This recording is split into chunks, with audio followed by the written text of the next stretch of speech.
Buenos días, mi nombre es Isabel Rizan y os doy la bienvenida a la bibliotecaria de Miskatonic.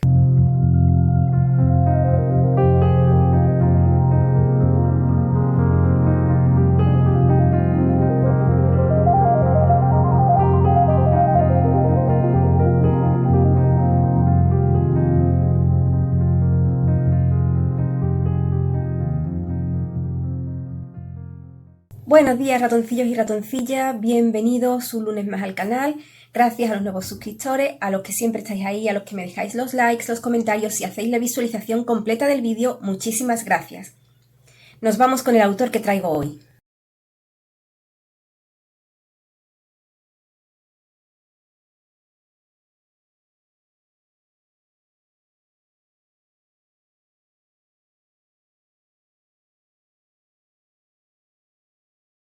Hoy traigo a Francisco Delicado, que nació en 1480 en Córdoba y pasó toda su infancia en Jaén. Se cree que podría ser descendiente o incluso descendiente de judíos conversos, o que incluso él mismo fuera un judío converso, por los conocimientos que tiene sobre las costumbres de estos conversos. Y quizás por eso mismo, por ser un judío converso, hizo desaparecer todo su pasado y no sabemos prácticamente nada de él.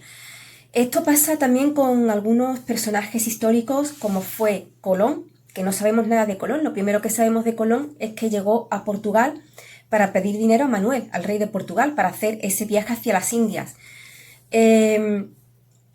Pero no sabemos nada más de su vida antes de eso. Y posiblemente Shakespeare también lo fuera, porque tampoco sabemos nada de Shakespeare.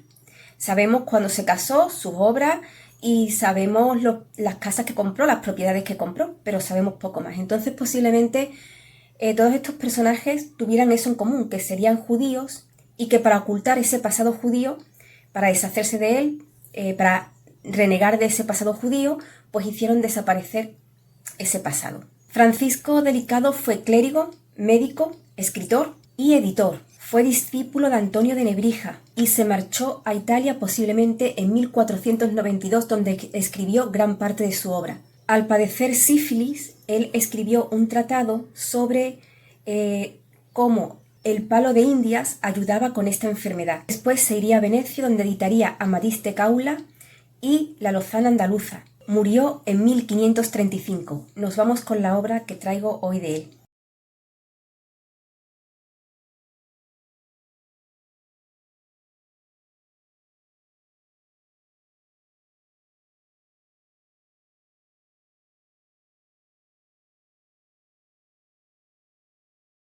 Pues hoy traigo La Lozana Andaluza, que trata de Aldonza, que al morir su padre, ella va recorriendo con su madre toda España, incluso Sevilla.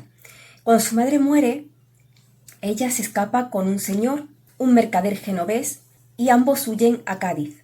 Pero el padre de este mercader teme que Aldonza sea una cazafortunas, no la ve apropiada para su hijo y decide matarla. Aldonza logra escapar, huye a Roma y ya ahí empiezan las andanzas de esta mujer, cómo se desarrolla en la sociedad, cómo va ascendiendo de escalafones, y esta es la obra que traigo hoy. Nos vamos con mi opinión.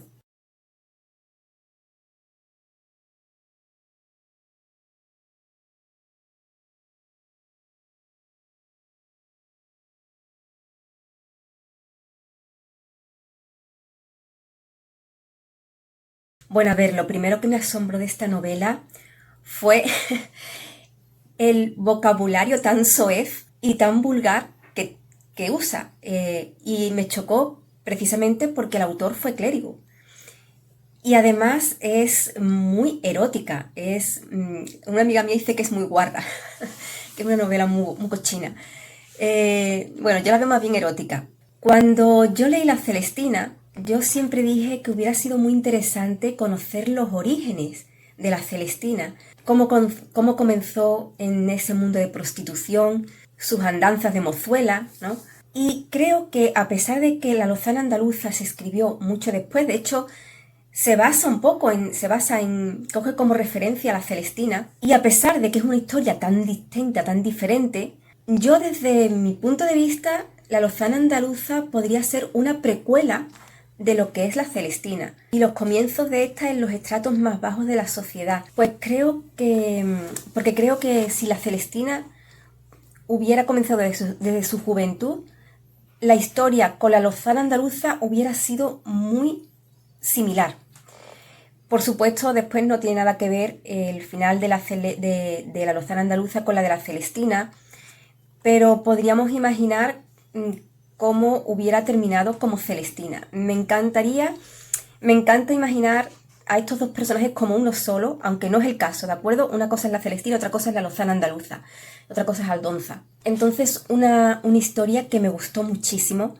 De hecho, quiero volver a leerla porque me dejó muy buen sabor de boca, es muy fácil de leer. Y claro, volviendo al lenguaje soez, es que es así como se hablaba. Y este hombre, Francisco Delicado, pues nos deja esa forma que tenían de hablar en ciertos estratos de la sociedad. De hecho, como él frecuentaba tantos prostíbulos, que de ahí cogió la sífilis, pues estaba muy en contacto con este tipo de gentes y, como digo, esa manera de expresarse. A este autor le gustaba mucho, de hecho tiene un librito sobre el saqueo de Roma, y la Lozana Andaluza precisamente se centra antes del saqueo de Roma. Entonces lo que te va mostrando es una novela picaresca, te va mostrando las trampas que hacían, las mentiras, las obscenidades también. Es que es muy... yo nunca había leído un clásico así y la verdad es que me gustó mucho. Tiene mucha gracia, y además es que tiene mucha frescura. Y además podríamos decir que estamos ante una historia costumbrista. Es decir, es que lo que describe es la forma de vivir de ciertas personas en la sociedad de la época.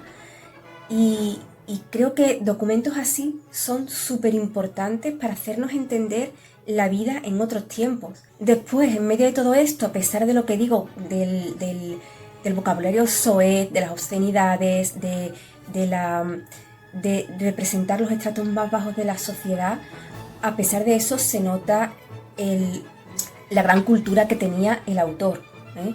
Además nos hace ver también la forma de comer que tenían, los platos que comían, entonces está súper interesante. En cuanto al rol de las mujeres, pues se va a ver lo que una mujer tenía que soportar, el miedo que tenía en la sociedad, cómo eran tratadas y cómo sobrevivían en un mundo totalmente hostil hacia su género.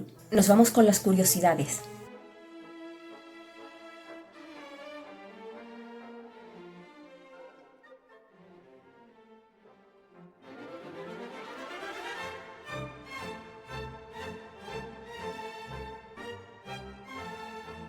En 1976 se hizo una película sobre la Lozana Andaluza, dirigida por Vicente Escrivá, y en 1983 se hizo una adaptación del relato y la protagonista fue Norma Duval.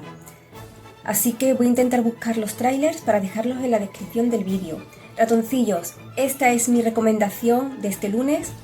Gracias por estar aquí.